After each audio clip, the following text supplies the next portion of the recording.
तो आज का हमारा टॉपिक है सौभाग्य को व्यर्थ ना जाने दें।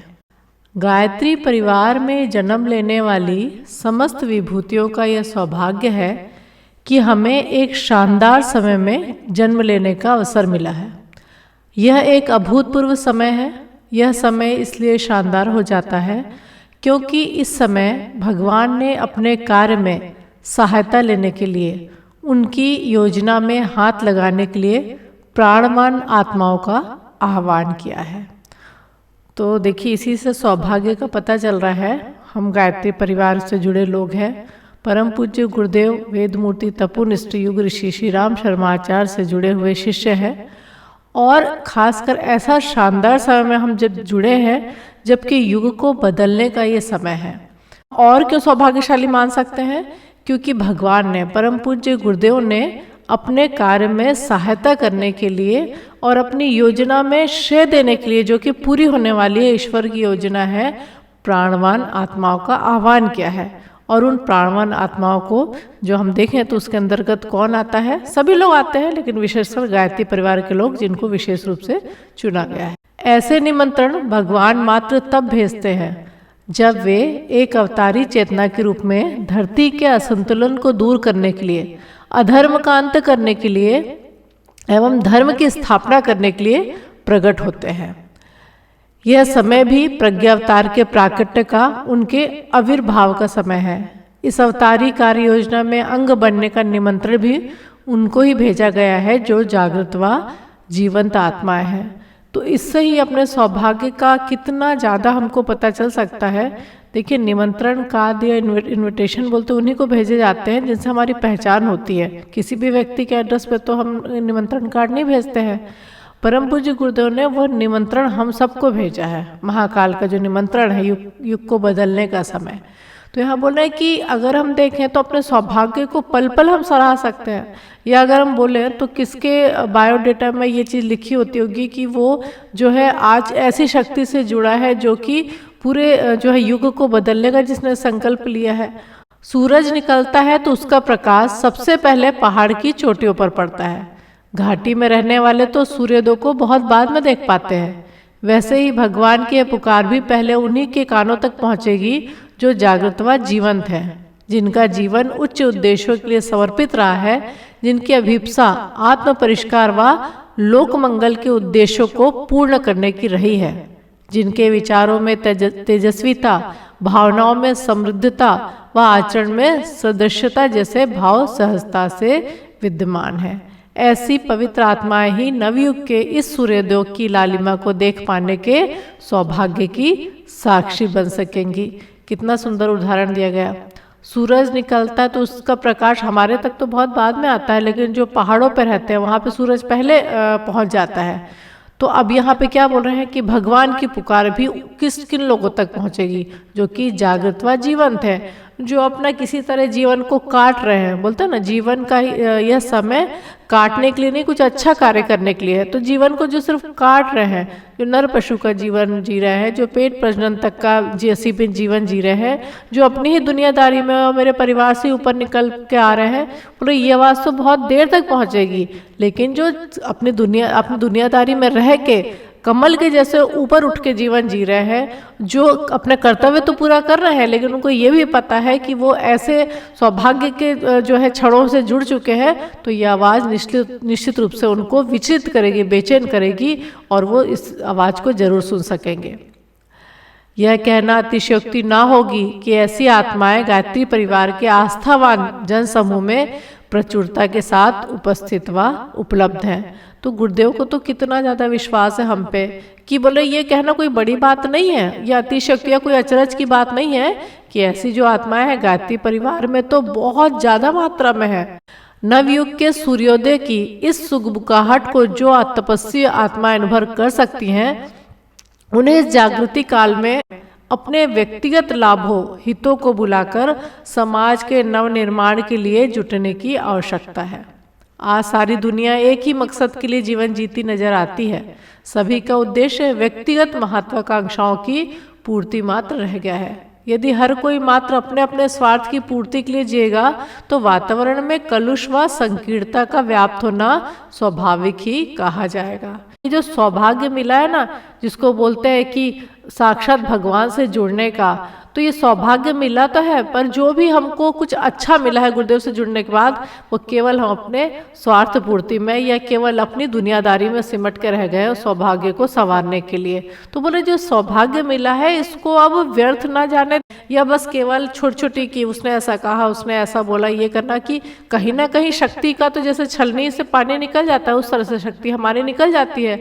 तो गुरुदेव बोल रहे हैं इतना सौभाग्य के क्षण होते हुए भी क्यों ऐसा हो गया है कि हमारे मन की शांति नहीं है, दिल का सुकून नहीं है। या अगर हम देखें तो आध्यात्म, ऐसे तो कहने को बहुत आध्यात्मवादी लोग हैं, लेकिन कि उनकी जो आस्थाएं हैं वो गलत जगह पे लग गई हैं। यह कालिमा बस थोड़ी देर की है। इस घनघोर अंधकार के पीछे नवयुग का सूर्योदय तैयार खड़ा है ताकि वह अपनी मनोरम छटा सर्वत्र बिखेर सके। सूर्योदय की आगवानी की जिम्मेदारी चुनिंदा आत्माओं को सौंपी जाती है। अब देखिए क्या बता रहे हैं कि दिख तो रहा है कि मन की शांति नहीं है, दिल का सुकून नहीं है, आस्थाएं बिखर रही हैं, सब है, लेकिन जो लोग ये समझ जाएंगे और अभी भी सोच के और अपनी समय शक्ति को, अपनी जो भी भगवान ने हमको एक खजाना दिया है शरीर और मन का, उसको सही जगह पे लगा देंगे, तो बोल रहे हैं वो निश्चित रूप से जो सूर्योदय की एकदम तेजस्विता है वो उनके ऊपर पड़ेगी। अब यहाँ पे क्या बता रहे हैं आगे कि जो प्रधानमंत्री या राष्ट्रीय अध्यक्ष होते हैं उनका आगमन होता है तो उनकी गतिविधियों की जानकारी कुछ उच्च अधिकारियों को ही होती है। सौभाग्य की बात यह है कि भगवान महाकाल द्वारा चुनी गई उन आत्माओं की सूची में नाम मात्र गायत्री परिजनों के ही दिखाई पड़ते हैं, क्योंकि उनमें से तो प्रत्येक का चयन इसी सौभाग्य की घड़ी के लिए पूज्य गुरुदेव व वंदनीय माता जी द्वारा किया गया है। देखिए अगर हम देखें हर लाइन में पग पग पर अपने सौभाग्य को हम देख सकते हैं, यदि हम देख पा रहे हैं इन लाइनों में। यहाँ बोल रहे हैं कि बाकी लोग तो जब सब कुछ हो जाता है तो तालियां बजाते नजर आते हैं कि बहुत अच्छा बहुत अच्छा, लेकिन बोले जो कुछ स्पेशल लोग होते हैं उनको ही भगवान की जो अवतारी चेतनाएं होती है उनके क्रियाकलापों की भनक लग पाती है। आज परम पूज्य गुरुदेव हमको मिले जो अवतारी चेतना है, वो जो करा उन्होंने और जो वो करना चाहते हैं, तो हम सब देख तो पाते हैं कि हाँ ऐसा होगा सब है, पर यदि हम इस कार्य में जुट जाए तो जिसको बोलते हैं ना कि हनुमान जैसे, अर्जुन जैसे, गिलहरी जैसे, उस सौभाग्य को हम लेने का एक माध्यम बन सकते हैं। और बोल रहे क्योंकि इसमें से प्रत्येक का चयन, हम में से प्रत्येक का चयन गुरुदेव माता जी ने किया है। तो हम लोग ये देखें कि जो हम कई बार निराश परेशान होते हैं कुछ है, तो हमारे पास तो कोई कारण ही नहीं बचता है इस तरह के निराश परेशान होने का। हमेशा हमको एकदम उमंग उत्साह से भरपूर रहना चाहिए, और अगर छोटी मोटी कठिनाइयाँ आती भी है तो गुरुदेव माता जी हैं उसको संभालने के लिए।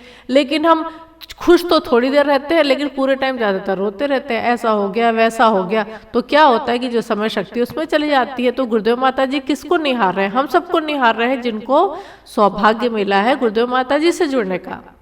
यह सत्य है कि गायत्री परिवार की प्रत्येक आत्मा एक देवी उद्देश्य के लिए समर्पित संकल्पित आत्मा है।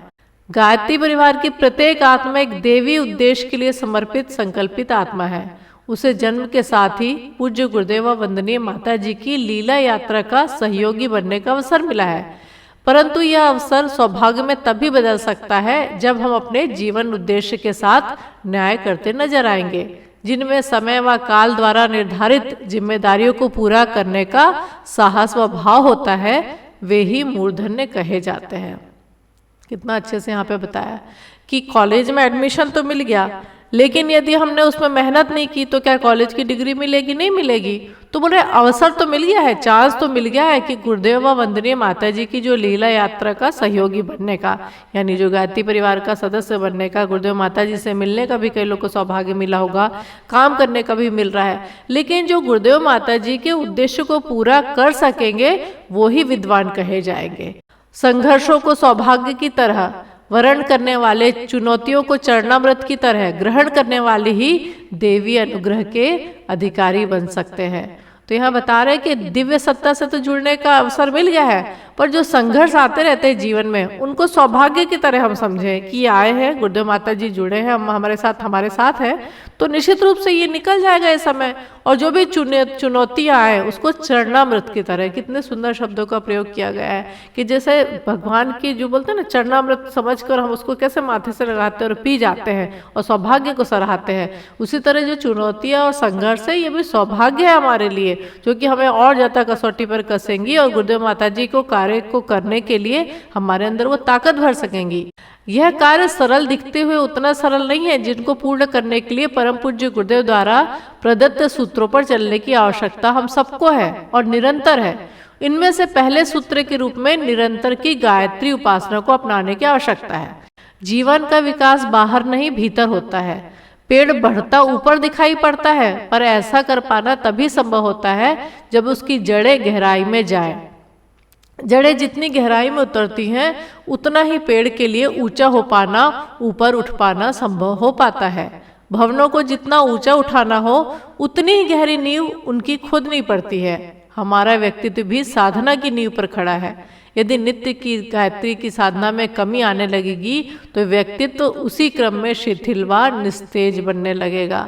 गायत्री परिजनों के लिए नित्य की गायत्री उपासना की आवश्यकता व ठीक वैसी ही है जैसी आवश्यकता गाड़ी के लिए पेट्रोल व शरीर के लिए अन्न की होती है। यदि किसी त्रुटिवश हमारी नित्य उपासना में शिथिलता आने लगी हो तो अपने अपने संकल्पों को रवा करने का यही समय है।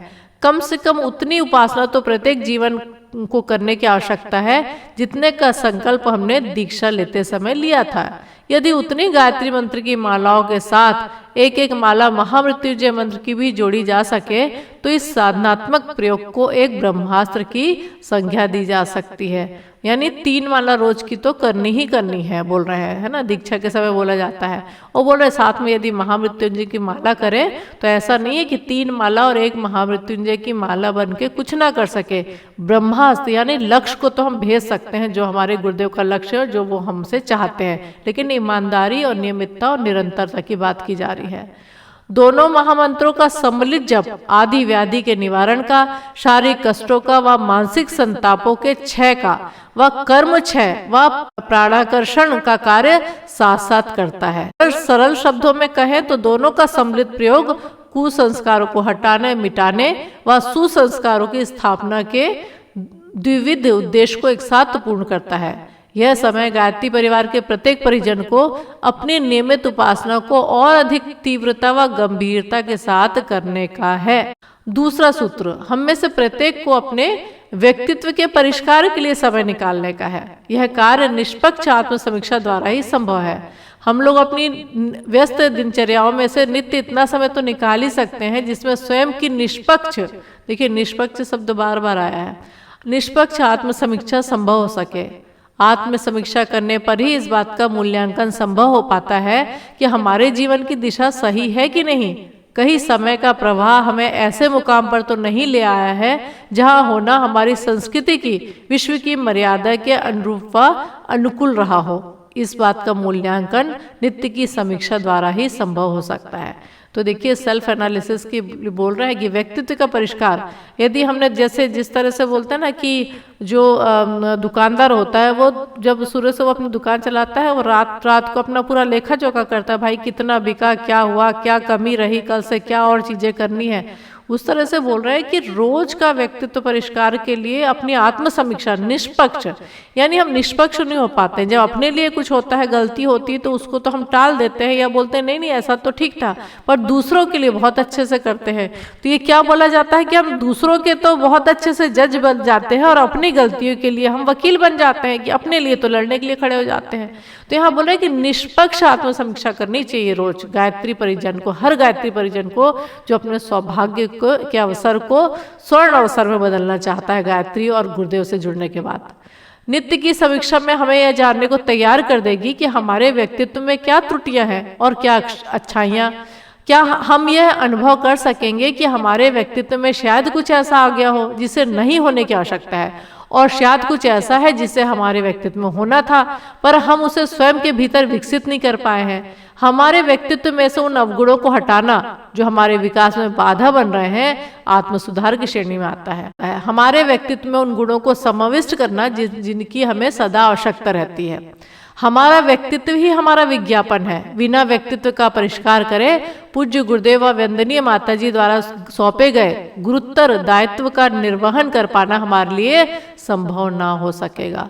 तो देखिए, हम चाहे कितनी ही बड़ी बड़ी बातें करते रहे, हम ऐसा करते हैं वैसा, लेकिन यदि अपने व्यक्तित्व का परिष्कार नहीं किया, और व्यक्तित्व परिष्कार केवल निष्पक्ष आत्मसमीक्षा से ही संभव है।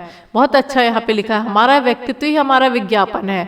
जैसे बोलते हैं ना, विज्ञापन जब बड़े बड़े होते हैं लोग उसको खरीदने को तैयार होते हैं। जितना विज्ञापन स्ट्रांग होता है, एडवर्टाइजमेंट, उतना ज्यादा उस चीज के पास लोग खिंचते हैं। तो हमारा व्यक्तित्व यदि अच्छा होगा तो हमारे गुरुदेव के कार्य के लिए और गुरुदेव से जुड़े लोगों से के लिए भी दूसरे लोग बहुत ज्यादा खींचेंगे कि भाई ऐसा कैसा व्यक्तित्व, इतना उत्कृष्ट व्यक्तित्व इस व्यक्ति का, और फिर जानना चाहेंगे कौन गुरु है, क्या ऐसी चीजें जो इस व्यक्तित्व को परिष्कृत कर रही हैं। इसके बाद हमें उन पूज्य गुरुदेव के विचारों को जन जन तक पहुंचाने के लिए संकल्प और अपनी दिनचर्या में शामिल करने की आवश्यकता है। ये संकल्प स्थान स्थान पर आवश्यकता अपेक्षा के अनुरूप भिन्न भिन्न हो सकते हैं। तो देखिए, बहुत अच्छे से बता रहे हैं कि इसके बाद ये नहीं बोल रहे कि डायरेक्ट झोला लेकर निकल पड़ो। पहले तो साधना की नींव बनाए हम, डेली साधना की नियमित। उसके बाद व्यक्तित्व का परिष्कार निष्पक्ष आत्म समीक्षा के द्वारा, और उसके बाद बोल रहे हैं कि संकल्प के द्वारा पूज्य गुरुदेव के विचारों को जन जन पहुंचाए, जन जन तक पहुंचाए। तो कर तो शायद अभी भी हम में से बहुत लोग रहे हैं, लेकिन कई बार जब असफलता मिले तो हमको इन चीजों पर ध्यान देना चाहिए। गायत्री परिवार की धुरी आत्मीयता, स्नेह व सौजन्य के भाव पर टिकी है। तरीका कोई सा भी चुना जाए, पर सदा याद रखा जाए कि गायत्री परिवार का उद्देश्य आत्म परिष्कार व लोक मंगल के 2 स्तंभों पर खड़ा है। इस बात की समीक्षा सदा होती रहनी चाहिए कि हम बेहतर इंसान बन सके या नहीं बन सके, तथा यह समाज एक बेहतर समाज में बदल सका या न बदल सका। हमारे सारे क्रियाकलाप, हमारी सारी योजनाएं, हमारे सारे कार्य निर्धारण उन्हीं उद्देश्यों को ध्यान में रखकर तय किए जाने की आवश्यकता है। तो देखिए, गुरुदेव ने तो सीधी सीधी बात और एकदम जैसे बोलते ना कटु सत्य कह दिया है कि जब हम गुरुदेव के हो गए तो सब कुछ उनका है। मतलब जिसको बोलते हैं ना 24/7 में, ठीक है थोड़ा समय कर्तव्य के लिए निकाले, घर परिवार के लिए, बाकी समय पूरा गुरुदेव के लिए।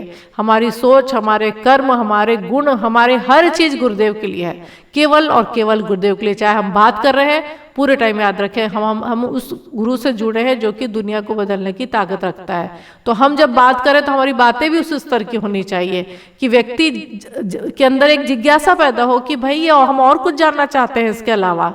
और जब भी हम कोई काम करें तो कभी कुछ ऐसा ना करें जिससे किसी का दिल दुखे, केवल प्रेम बांटे। जिस किसी से मिले, किसी ने कैसा भी व्यवहार किया, हमको केवल प्रेम बांटना है, क्योंकि हमारे गुरुदेव ने यही हमको सिखाया। कभी भी किसी के प्रति कटुता ना रखें, कभी भी कुछ ऐसा ना करें कि जिसको गुरुदेव बोलते हैं ना कि दूसरों का कंट्रोल उनके ऊपर है, लेकिन हमारा कंट्रोल तो हमारे ऊपर है। जब हम दूसरों के ऊपर कंट्रोल करना चाहते हैं तब प्रॉब्लम होती है। तो बोल रहे हैं कि हमारा उद्देश्य केवल, चाहे हम बात करें, चाहे हम सोचें, चाहे हम घर का काम करें, चाहे बाहर कुछ करें, ये सोचे कि हम तो जो बोलते हैं ना गुरुदेव के हैं, लेकिन ये तो हमको थोड़ी देर की छूट मिलती है परिवार को संभालने की, जॉब करने की, घर का कुछ करने की या दूसरी चीजें, पर बाकी एक एक पल, एक एक क्षण हमारा गुरुदेव माता जी के लिए समर्पित होना चाहिए। वातावरण में छाई वर्तमान विकृतियां अधिक अवधि तक मानवता के उत्थान की राहें नहीं रोक सकेंगी।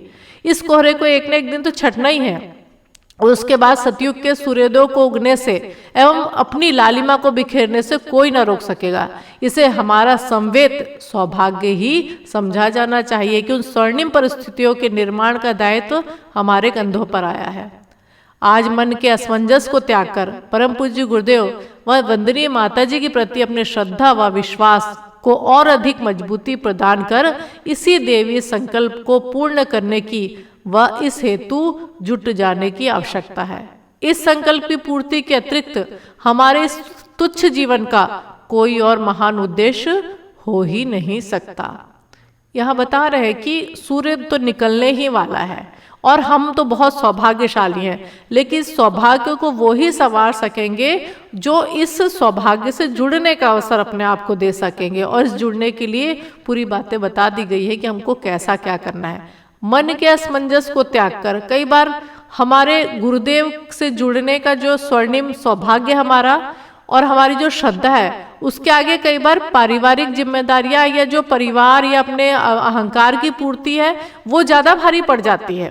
तो जब ऐसी कोई स्थिति आती हो कि हमको गुरु के कार्य को करना है और उस समय कोई घर परिवार का या कुछ ऐसी चीजें आ रही है, तो 10 बार अपने से क्वेश्चन पूछे कि ये जेन्युइन कारण है या केवल ये मन की कमजोरी है हमारी। तो यहाँ यही बोल रहे कि असमंजस को त्यागना है हमको, और अपनी श्रद्धा और विश्वास जो गुरुदेव माता जी के प्रति है उसको यदि हम मजबूती प्रदान करना चाहते हैं, तो ये जो देवी संकल्प हो इसके लिए हमको जुट जाने की आवश्यकता है। क्योंकि ये मानव जीवन बार बार मिलने वाला नहीं है, और इस तुच्छ जीवन का और इससे ज्यादा महान उद्देश्य हो नहीं सकता कि हमको परम पूज्य गुरुदेव व वंदनीय माता जी से जुड़ने का अवसर